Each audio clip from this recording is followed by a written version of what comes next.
Hey guys, welcome back. It's Josh with the Financial Advisor Car Guy.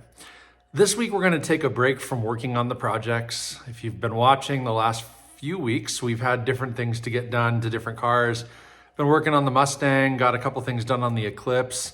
Taking a break this week, and so we're just going to talk about a concept that I've kind of put on the back burner but have wanted to talk about, and that's the depreciation of EVs, electric vehicles. So there's a lot of interesting information out there right now, currently, about the depreciation of Teslas and really all EVs. And as technology gets better, just like with any car, right? Older ones get devalued because the new ones are coming out.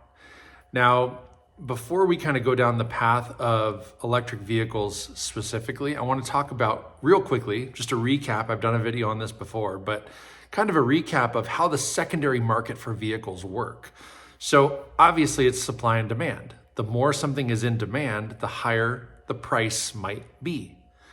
So with that, let's talk about pickup trucks as our example today. So a new pickup right now, if you were to go down to your Ford, Chevy, doesn't matter, dealer, a base model pickup is somewhere north of $50,000. Regardless, doesn't matter make, model, trim, none of that. A very stripped down F-150, 50 grand. Bottom line. So trucks are expensive if you're to go buy one. And if you're going to use it as a truck as intended, that's a pretty hefty price to pay. So why?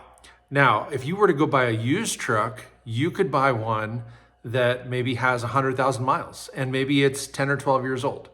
My guess is that truck is still going to cost $20,000 to $25,000.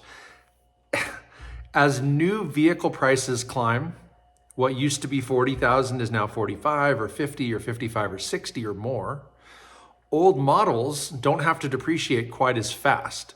So when we're living in times like today where inflation is just running rampant and parts, labor, service, supply chain issues, all these things are getting more expensive and harder to come by, manufacturers can charge more money for a product, whether it's cars or not. Anything, think groceries, think computers, tablets, iPhones, Androids, TVs, you name it. Technology gets cheaper to produce, but the supply and the demand still dictate the price. So a new pickup that is $75,000 or $80,000 today may have only been a $50,000 pickup 10 years ago, and that was top of the line. So now you can go buy a used pickup that once upon a time was top of the line, and they haven't depreciated quite as rapidly as, say, a base model that's 20 years old, right? Because new trucks are coming out at a different threshold. So if I want the latest and the greatest, I'm going to be prepared to spend $80,000 on a truck, or I can go spend 40 or 50 on a really nice used one, or I could spend $20,000 on something, that's got higher mileage and is older and whatever else. Once upon a time, you could go buy a used truck for a few $1,000s. Those days are probably gone because the cost of new things are just so darn expensive. Okay, now let's transition back to the EV side of things. Same story. As new EVs come out, they've got better battery capacity, they can go longer distance, they can charge faster, maybe they have better technology, all those things. So what ends up happening is because of all these things, they can charge more money. So what used to be a $50,000 Tesla might now be a $60,000 Tesla, or a $75,000, or let's talk about a Rivian or a Lucid or one of these more expensive EVs. When you're looking at an $80,000 Rivian SUV, there's only so many of them out there. So if you want one, supply and demand, right?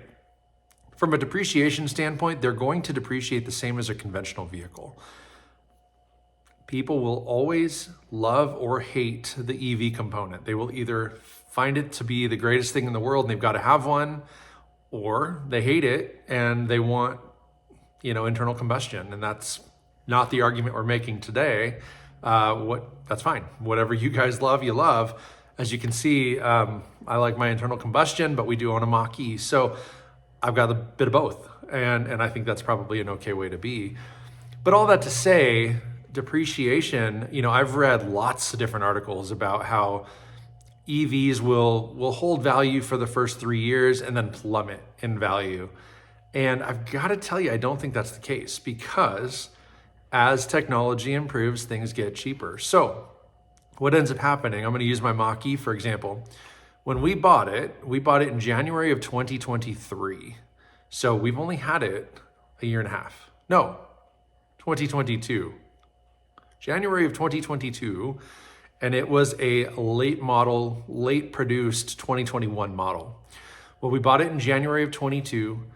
We bought an extended warranty on the battery. I believe it was a 10-year battery. So what that means is if the battery ceases to hold a charge or gets depleted like your cell phone would, where it just stops holding a charge and it depletes really quickly, we can truly take it to Ford and they're gonna put a brand new battery in it. So we're taking the precautions. We're betting that we're gonna drive that car for the next 10 years. And anybody who knows me knows that may not be the case. But nonetheless, we wanted to have that sure mindset that should we want to drive that car that long, we won't be left stranded and we won't be stuck with a $20,000 bill for a new lithium battery for these cars. Now, what's going to truly happen, and I mean, call me crazy, this is just what I see happening in this industry, is that a new battery technology will likely come out. And they will make them somewhat backwards compatible. So meaning if my Mach-E's battery goes dead in 8 years and I file a warranty claim, they may not replace it with the same battery that's in there today. They may replace it with whatever the current standard is, which maybe it's not lithium at all. Maybe it's something totally different. And we don't know where that's going, but they're finding ways to become more efficient with battery storage or energy storage. And so it might physically be the same size, but maybe it's got different types of cells or different types of whatever it is. And so maybe, we've got an extended range. Maybe instead of 320 miles on a full charge, we go 400 because of this new technology.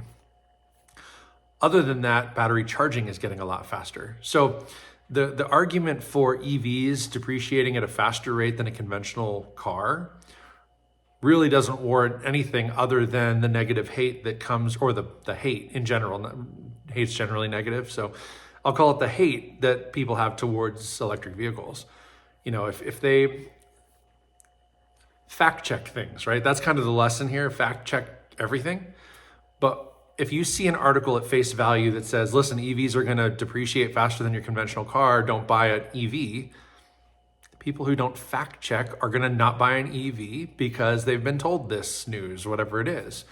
Whereas someone who does truly fact check might learn, hey, listen, that's not entirely true. Plus there's the upside potential of improved technology, right? An internal combustion engine is only as good as the engine itself. But an EV can have over-the-air updates. It can have an upgraded battery. It can have all these different things that can be changed out because it doesn't have all the same moving and wearable components. So I think there's a lot of potentially good, positive things that can come out of this, but I don't know that EVs are really truly going to be the answer because the grid just can't handle it. You think of power in the Bay Area, for example. I mean, we'll talk California wide, but the Bay Area in general, it is so densely populated, and I don't know what the stat is, every seventh or something car is a Tesla.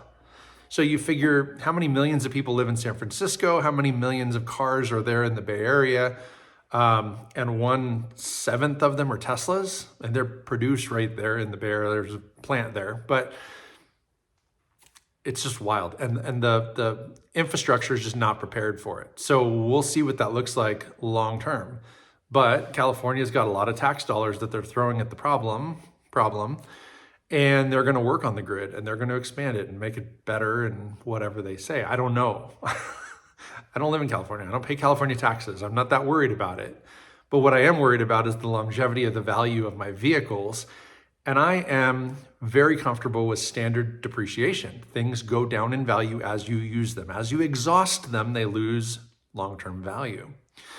But I want something to hold value as best as possible. And so that's where this is really an important conversation. So I'm going to end there. That's really all I have for you guys this week. I just want you to think outside the box a little bit.